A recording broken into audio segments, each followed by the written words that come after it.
ছবিটা দেখলে সত্যি আঁতকে উঠতে হয়। নিচ দিয়ে বইছে কাংলই নদী, ওপরে নড়বড়ে বাঁশের সেতু, তার উপর থেকে কোনো মতে ব্যালেন্স রেখে পারাপার করতে হয়। জীবন হাতে নিয়ে চলাচল অভ্যেসে পরিণত হয়ে গিয়েছে বাসিন্দাদের। ছবিটা ফারাক্কার বাহাদুরপুর পঞ্চায়েতের অন্তর্গত নগরী ও ধুলিপাহাড়ির সংযোগকারী সেতু।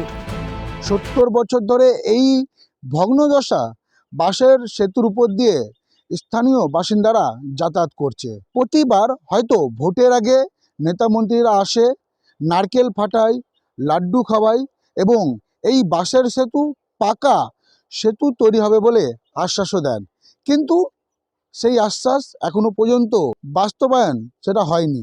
অভিযোগ, প্রশাসনের তরফে বেশ কয়েকবার ব্রিজ তৈরির জন্য মাপজোক হয়েছে, ঘটা করে নারকেল ফাটিয়ে কাজের সূচনার ইঙ্গিত মিলেছিল, কিন্তু তারপরও পাকা হয়নি বাঁশের সেতু। ধরেন ৬০-৭০ বছর থেকে ওইভাবেই দেখছি পড়ে আছে। আর হচ্ছে না, আমাদের যাওয়া আসা অসুবিধা আছে, হেলে যেতে হচ্ছে, হেলে আসতে হচ্ছে।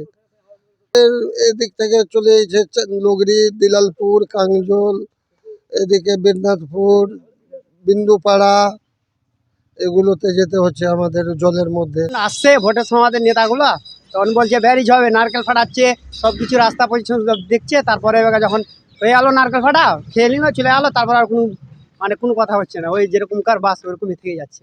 না, আমরা বলবো সরকারকে, বলবো প্রশাসনকে, আমরা দৃষ্টি আকর্ষণ করছি যে এই যদি ব্রিজটা যদি হয়ে যায় তো না কমপক্ষে প্রায় ৫,০০০ মানুষের উপকার হবে।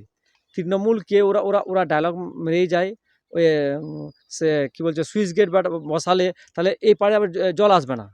আমরা বলছি না সুইচ গেট বসুক, কৃষকদের উপকার হলেই হলো, কিন্তু সুইচ গেটের বাহানা দিয়ে এটা কতদিন টাল বাহানা করে রাখবে?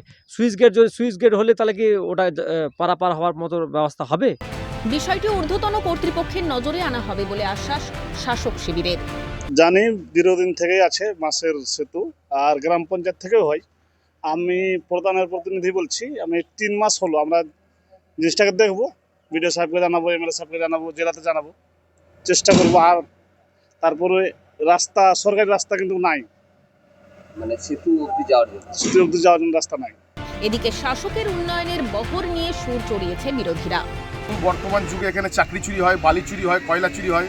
আমি শিওর বলছি, দেখুন ওই ব্রিজের জন্য সিমেন্ট বালি আলুট হয়েছে, সেটাও হয়তো তৃণমূল সরকার চুরি করে খেয়েছে।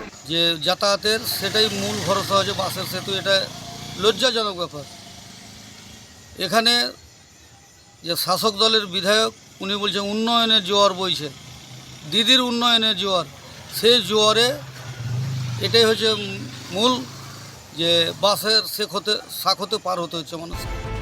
দুঃখের দিন তো কাটাচ্ছেন আমজনতা, খেটে খাওয়া মানুষেরা। তাদের যন্ত্রণার কথা আর কবে ভাববে সরকার? এই ভগ্নদশা বাঁশের সেতু পাকা সেতুতে পরিণত হবে সেই দিকে তাকিয়ে রয়েছে স্থানীয় বাসিন্দারা। মুর্শিদাবাদ থেকে ক্যামেরায় সঞ্জয় চৌধুরীর সাথে শিবা সগা রিপোর্ট, ক্যালকাটা নিউজ।